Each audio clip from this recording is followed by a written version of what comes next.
வேந்தர் டிவி நேயர்களுக்கு இனிய காலை வணக்கம். ஜோதிட நேரம் நிகழ்ச்சியில் உங்கள் அனைவரையும் சந்திப்பதில் மகிழ்ச்சி. இந்த வாரம் 5/1/2026 முதல் 11/1/2026 வரை, மார்கழி 21 மார்கழி 27 வரை, மேஷம் முதல் மீனம் வரை உள்ள ராசி நேயர்களுடைய வார பலன்களை பார்க்க போகின்றோம். நேயர்கள் அனைவருக்கும் தொடர்ச்சியாக கொடுத்து கொண்டிருக்கக்கூடிய அற்புதமான நிகழ்வுகளுக்கு நன்றி. உங்களுடைய ஆதரவில் வெற்றிகரமாக 531வது வாரம்.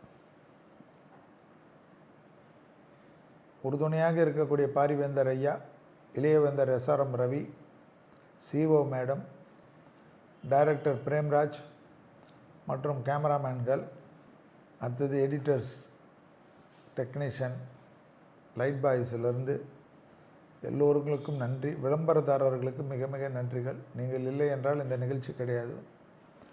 இதற்கு அத்தனை மேலாக தொடர்ச்சியாக வெற்றிகரமாக பேராதரவும் ஆசீர்வாதமும் அவ்வளோ அன்பாக உங்கள் வீட்டு பிள்ளையாக என்னை ஏற்று என் மீது வாஞ்சை கொண்டு இருக்கக்கூடிய வேந்தர் டிவியுடைய நேயர்களுக்கும் வேந்தர் டிஜிட்டல் நேயர்களுக்கும் மனமார்ந்த நன்றிகள், வாழ்த்துக்கள். நிறைய கேள்வி கொடுத்ததுங்க. அதில் கோயில் சொன்னோம். திருச்சிற்றம்பலம் கோயிலுக்கு அவ்வளோ கேள்விகள். எனக்கு தெரியும் மனசு கஷ்டமாக இருந்தது. நீங்கள் சொன்னீங்க அந்த கோயிலுகளுக்கு எப்படி நாங்கள் டொனேஷன் பண்ணுறதெல்லாம், அதெல்லாம் அடுத்தது கார்டு போட சொல்லியிருக்கேன். எனக்கு உங்கள்கிட்ட நாங்கள் பணம் கொடுத்தா நீங்கள் பண்ணுங்கள். நமக்கு இந்த இருக்கிற வேலை பத்தாதா? நீங்கள் தான் பண்ணணும். பண விஷயம் அதெல்லாம் நீங்கள் தான் ஜாக்கிரதையாக பண்ணணும். செல்வி இவ்வளோ நாள் உங்கள்கிட்ட திமிராக இருக்கிறதுக்கு காரணமே இந்த போல் விஷயத்துலலாம் செல்வி வர்றதில்லை. அதனால் மக்களே தேடி பொருள்களை வாங்கி கொடுப்பது நல்லது.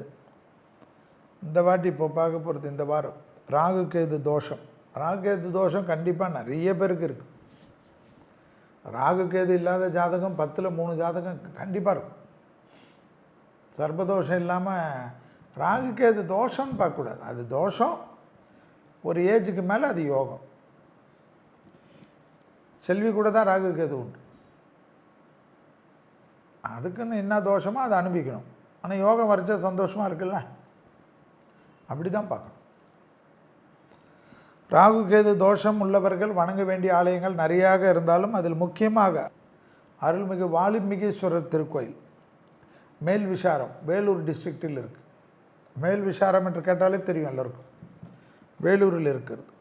மூலவர் வால்மீகீஸ்வரர், அம்மன் வடிவுடை அம்பிகை, தலவிருட்சம் எட்டிமரம், விருட்சக வனம் என்பது பழமையான பேர். அந்த ஏரியாவே விருட்சக வனம்.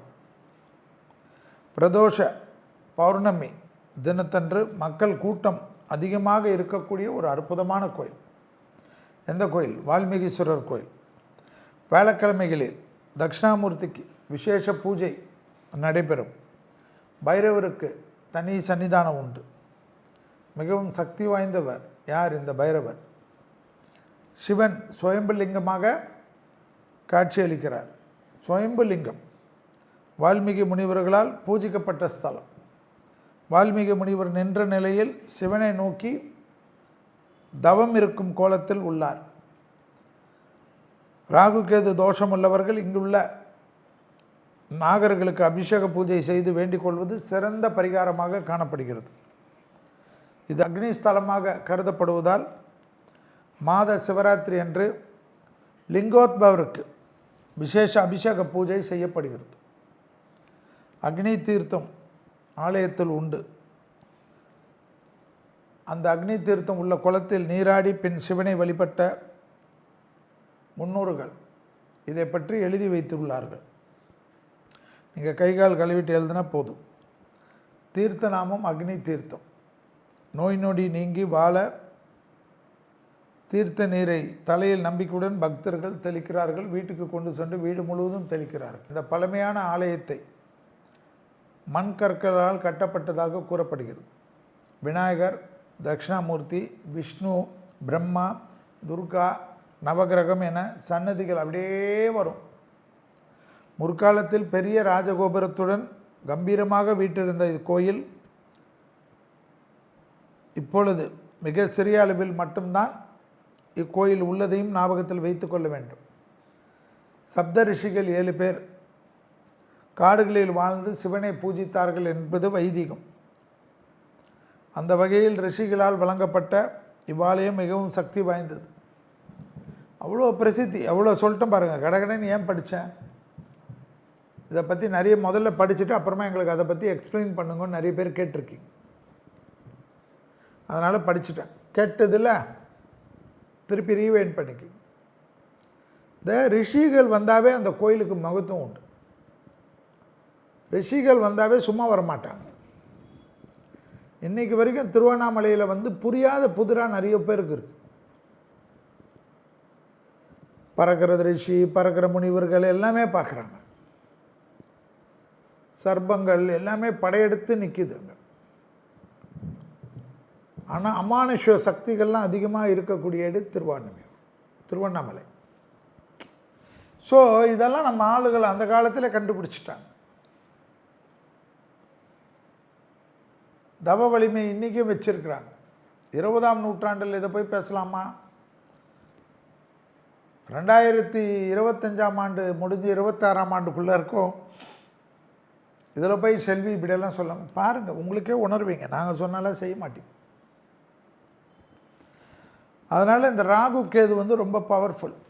திருநாகேசம் போகிறது, காலஸ்திரி போகிறது, கீழ்பெரும்பள்ளம் போகிறது, துர்கிக்கு போகிறது, பிள்ளையார்பட்டிக்கு போகிறது, நிறைய விஷயம்.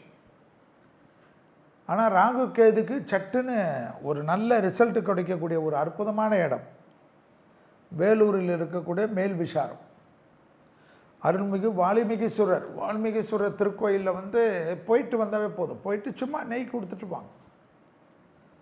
அந்த கோயிலில் திருப்பணிகள் நடக்கிறதுக்கு உங்களால் முடிஞ்ச கைங்கரியம் பண்ணுங்கள். அது உங்கள் இஷ்டம், எனக்கும் அதுக்கும் சம்மந்தமே கிடையாது.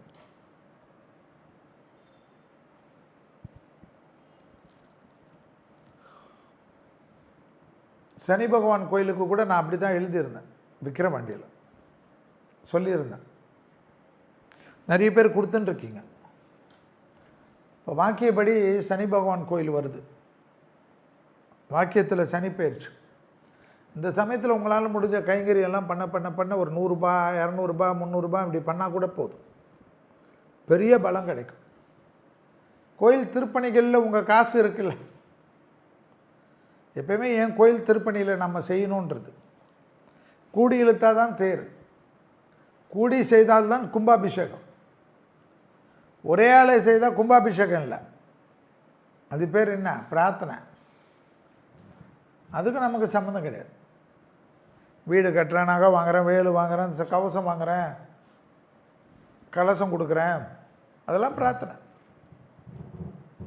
எல்லாருக்கும் இந்த விஷயத்தில் அற்புதமையும் சந்தோஷத்தையும் ஏற்படுத்தி கொடுக்கக்கூடியது தான் இந்த மேல் விசாரம் கோயில். வால்மீகீஸ்வரர் அதனால தான் அவ்வளோ பிரசித்தி. அங்கே பாருங்கள், விருஷக வனம்னு பேர். அதுக்கு விருஷக வனம். அம்மன் வடிவுடைய அம்பாள். மூலவர் தான் வால்மீகீஸ்வரர். பெரிய பலம். வால்மீகி முனிவர்களால் பூஜிக்கப்பட்ட ஸ்தலம். ஒரு முனி வந்தாவே அந்த இடம் பிரசித்தி. முனியெல்லாம் விஷயம் இல்லாமல் வருவாங்களா, அருள் இல்லாமல் வருவாங்களா? அப்படி தான் கணக்கு போடும். தனியார் கோயில் கிடையாது, புராதனமான கோயில்.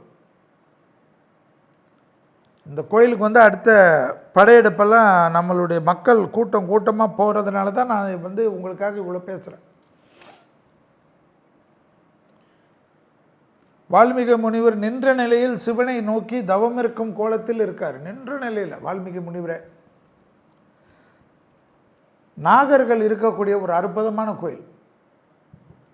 அந்த நாகர்களுக்கு பூஜிக்கப்பட எல்லா விதமான தோஷமும், ராகுவுடைய தோஷமும், திருமண தடை, புத்திர சந்தான தடை, வீடு வாங்கிறது, வாசல் வாங்கிறது, அஷ்டலட்சுமி கடாட்சம், தொழில் கிடைக்கிறது, அரசியலில் பெரிய ஆளாகிறது, குடும்பத்தில் நல்லா ஆகிறது, திருமணத்தில் இருந்த பாதிப்பு நிவர்த்தி இருப்பது, டைவர்ஸ் கேஸ் போயிருந்தாலும் அது சரியாயிட்டு ரெக்கவர் ஆகிட்டு திருப்பி ஒன்றாவது, இல்லை டைவர்ஸ் பண்ணிட்டு வேறு ஒரு கல்யாணத்தை ஜம்முன்னு பண்ணிவிட்டு சந்தோஷமாக இருக்கிறது, எல்லா விதத்திலும்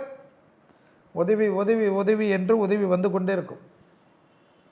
அக்னி தீர்த்தம் ஆலயத்தில் உள்ளதான். ஞாபகம் வச்சுக்கோங்க. இதெல்லாம் இது மேல் விஷாரத்தில் உள்ள வால்மீகீஸ்வரர் கோயில். அப்பேற்பட்ட பிரசித்தி பெற்ற கோயில் தான் வால்மீகீஸ்வரர். மூலவர் யார்? வால்மீகீஸ்வரர். தாயார் யார்? வடிவுடை அம்பாள். தலவிருஷம் எட்டி மரம். ஸோ இந்த வருடம் புத்தாண்டில் கிட்டத்தட்ட 5ஆம் தேதி பேசக்கூடிய இந்த நேரத்தில் சபதமாக இந்த கோயிலுக்கு சென்று விட்டு தரிசனம் செய்து இப்போது ஆசையும் ஆனந்தமும் பேரானந்தத்தையும் பெற்று முனிவர்கள் அனுகிரகத்தால் எல்லாமே நல்லதாகட்டும்.